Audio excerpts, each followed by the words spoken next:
Boa noite. Hoje é segunda-feira, 10 de abril, e você vai ver no Jornal da Câmara a opinião dos vereadores sobre a reforma política.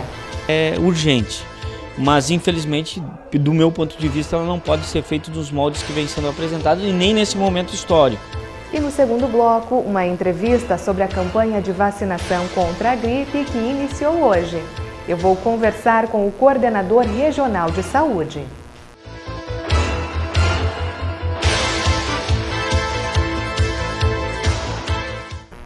O que mudaria na vida dos brasileiros se uma reforma política fosse feita? O assunto está em pauta no Congresso, em Brasília, e repercute cada dia mais. Aqui na Câmara Municipal, os parlamentares também comentaram a proposta. Apesar de parecer distante da população, a reforma vai sim impactar na vida de todo o país. A proposta pode, por exemplo, mudar a forma como os deputados e vereadores são eleitos, acabar com as coligações e permitir candidatura simultânea a cargos majoritários. O vereador Saul Spinelli comentou itens que deveriam ser reformados para melhorar efetivamente a política. Primeira coisa, limitar a reeleição dos parlamentares. Profissão de político não existe. Então você chegar e dizer, fulano está há 40 anos no Senado, o outro está há 40 anos como deputado federal, o outro é... Não, quando não é o pai, é o filho, é a esposa, é o neto, é a ACM neto, é isso. Então é o seguinte, eu acredito que é importante sim a reeleição, por exemplo, o camarada concorre a 4 anos no mandato, concorre à reeleição, fica mais 4, é 8, pros bem, ou se faz um mandato de 6 anos, que tu pode encaminhar, implementar, e vai ter que dar um tempo. Dá um tempo de um mandato e depois sim, se for possível, concorre de novo. Caso contrário, renova. Aí existe a renovação. O que eles estão justamente discutindo? O contrário. Então, é importante, primeiro, limitar a reeleição, discutir o voto distrital, eliminar lista, não tem que ter lista. A população tem que votar em quem ela deseja.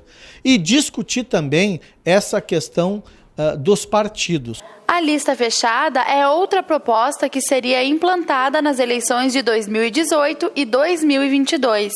A partir de 2026, passaria a vigorar o sistema distrital misto, em que metade das vagas é preenchida por lista fechada e a outra pelo voto direto dos candidatos.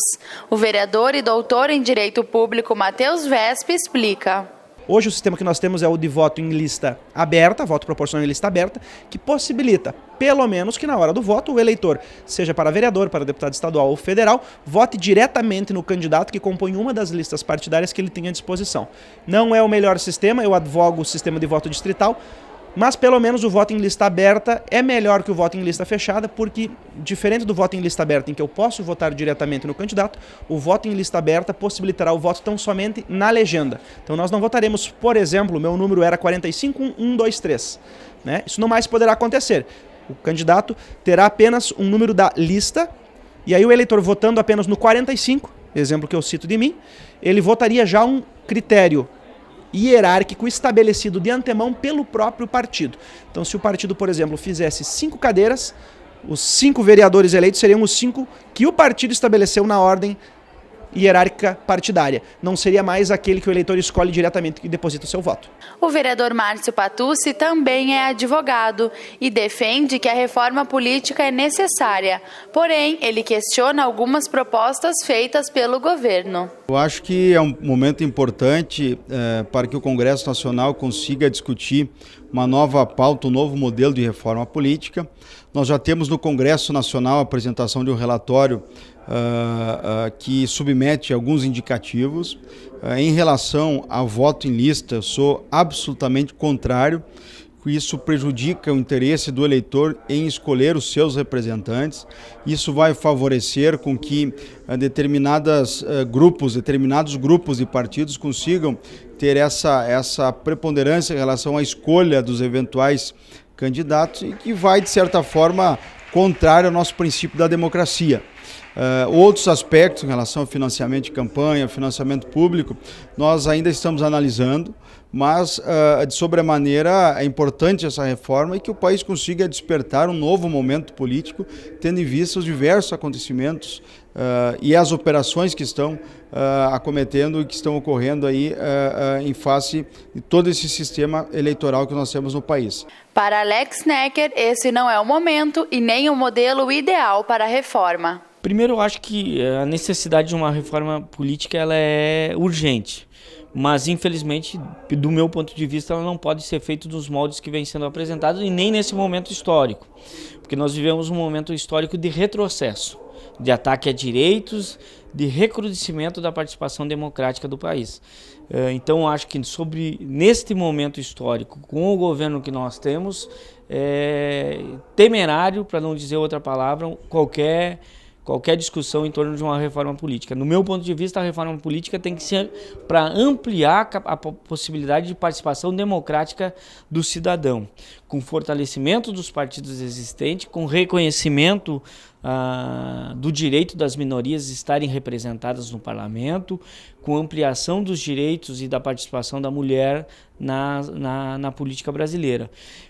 Mas, infelizmente, o que nós estamos vendo sendo proposto no Congresso Nacional, um Congresso Nacional extremamente retrógrado, que não quer ampliar a participação democrática, inclusive quer dificultar a participação dos setores que hoje têm uma representação diminuta dentro do Congresso Nacional, não pode ser aprovada, não pode nesse momento histórico. Então, acho que qualquer discussão em torno de reforma política, ela não alcançará o objetivo que vereador Alex, que o meu partido, o PCdoB, tem como viés para uma reforma política. Então, a reforma, como ela vem sendo debatida, me parece que ela vai no contrassenso daquilo que a gente defende.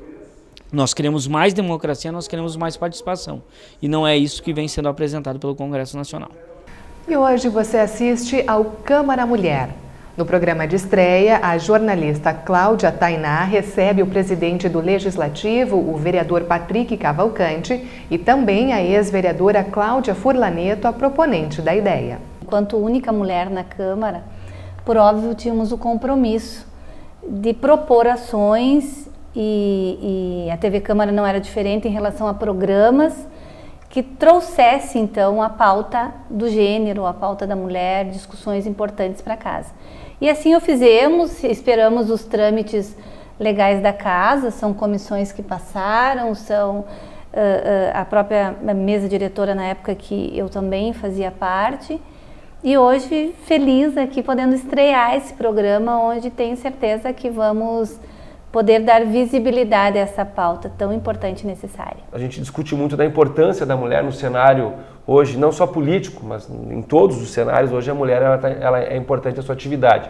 Por mais que muitos criticam, muitas vezes falam, nós não temos uma mulher na Câmara de Vereadores, mas nós temos as mulheres inseridas em todas as comissões, nós temos as mulheres nos gabinetes, né? E a questão de nós não termos, né, vereadora Cláudia, uma mulher na Câmara de Vereadores, não é culpa nossa, é o processo democrático, né, onde deixa uma cota lá de 30% para as mulheres que não obtiveram um número de votos. Durante toda a semana passada, o funcionalismo público realizou uma vigília em frente à prefeitura buscando um reajuste salarial. Em função do protesto, o Poder Executivo fez uma nova proposta de 5,1% de reposição extensivo ao Vale Alimentação. A categoria pede 8,41% retroativo a março. Agora, o índice oferecido será avaliado em assembleia pelo Simpasso, convocada para quarta-feira, às 16h no CTG Lalau Miranda. E a Secretaria de Segurança Pública está pedindo atenção redobrada aos motoristas que passam pela Avenida 7 de Setembro, no cruzamento da Rua Capitão Araújo. O local recebeu uma rótula e, com isso, a preferência de passagem deixa de ser a 7 de setembro. A mudança deve organizar o trânsito e trazer mais segurança. E a seguir eu converso com o coordenador regional de saúde sobre a campanha de vacinação contra a gripe que iniciou hoje aqui em Passo Fundo.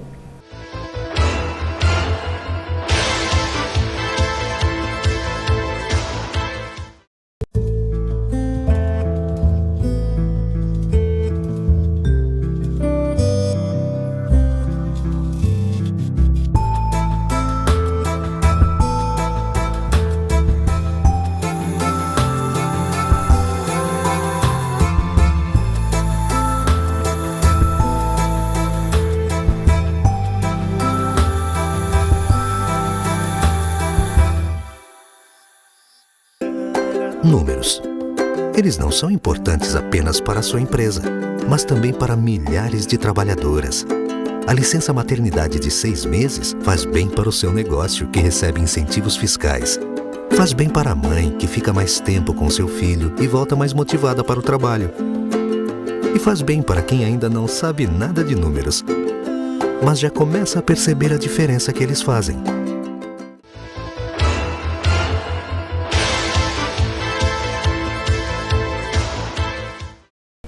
O Jornal da Câmara está de volta para falar sobre a campanha nacional de vacinação que inicia hoje aqui em Passo Fundo. Os detalhes com o coordenador regional de saúde, Vanderlei Ramos do Amaral. Boa noite, seja muito bem-vindo ao Jornal da Câmara. Boa noite, Paula. Boa noite a todos. Para nós é uma alegria também estarmos aqui na TV Câmara, divulgando agora, onde hoje iniciou a vacinação contra a gripe, e a 6ª Coordenadoria tem a função de repassar todas estas doses de vacinas para os 62 municípios que compõem a 6ª Coordenadoria da Saúde. A 6ª Coordenadoria abrange em torno de 655 mil habitantes e nós temos uma meta de vacinar em torno de 215 mil pessoas que compõem a nossa 6ª Coordenadoria. Então, para isso, nós realizamos já várias reuniões internas ali na 6ª Coordenadoria. Também buscamos a capacitação de todos os profissionais, principalmente nos 62 municípios que compõem a nossa 6ª Coordenadoria. E na sexta-feira foi repassado em torno de 25% destas vacinas em todos os municípios, e neste ano de 2017 vai acontecer em 7 etapas, não é? E iniciou então hoje, segunda-feira, a primeira etapa, que tem o objetivo também de priorizar os grupos, né? Os grupos que estão na área de risco. Então, hoje se priorizou gestantes, também os profissionais que trabalham na área da saúde, esses que estão em contato com a população, e também crianças de 6 meses a 5 anos de idade.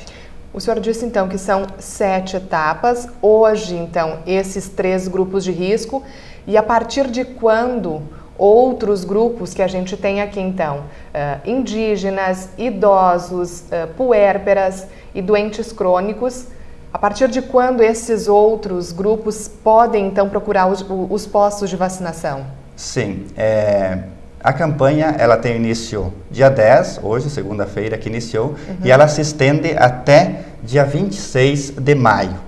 Nós teremos o dia D, propriamente dito, que acontece num sábado, que é o dia 13 de maio, onde todos os postos de saúde de todas as unidades básicas de saúde dos nossos municípios estarão abertas para todos, então, essas pessoas que fazem parte deste grupo de risco, o qual você mencionou anteriormente. E a gente também tem uma novidade a partir deste ano, um novo grupo de risco, né, Vanderlei? Sim, Paula.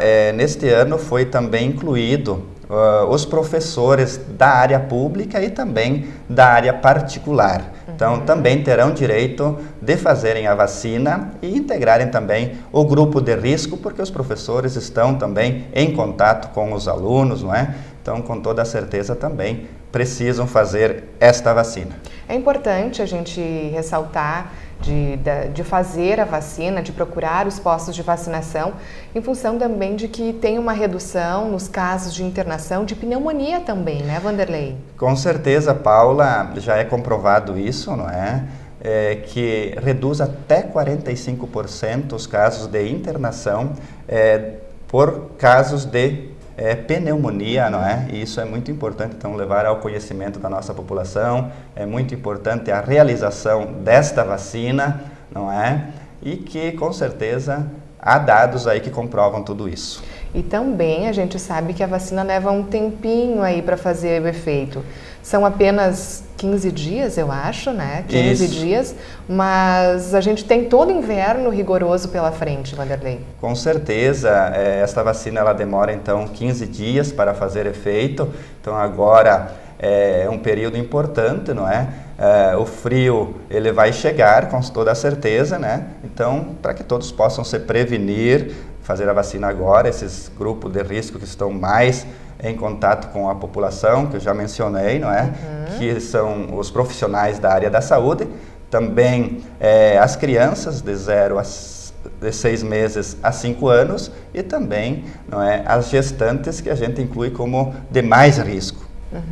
Então, ressaltando, o dia D da campanha, dia 13 de maio, a campanha segue até o dia 26 de maio e iniciou hoje, sendo que ela acontece em 7 etapas. Vale a pena, então, procurar o posto de vacinação, se informar quem pode fazer em que momento, né? Que isso compete ao município, então, fazer toda essa distribuição.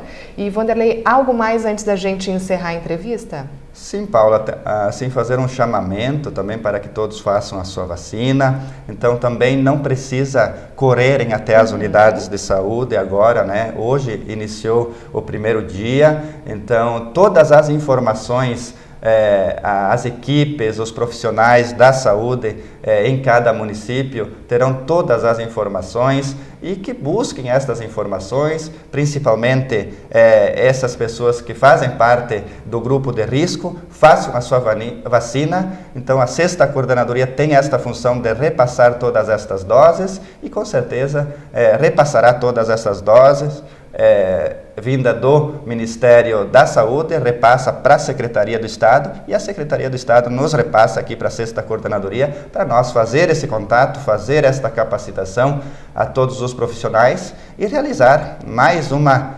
vacinação neste ano de 2017 muito positiva.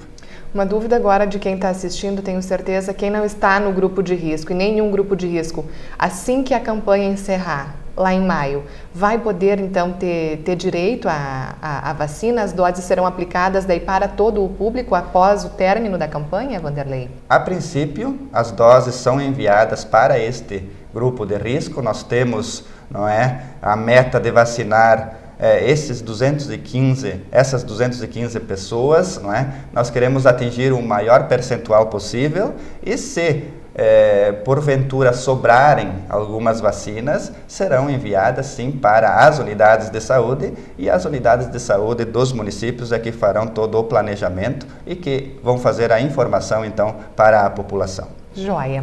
Então, neste segundo bloco do Jornal da Câmara, eu conversei com o coordenador regional de saúde, Vanderlei Ramos do Amaral, sobre a campanha nacional de vacinação contra a gripe que iniciou hoje aqui em Passo Fundo.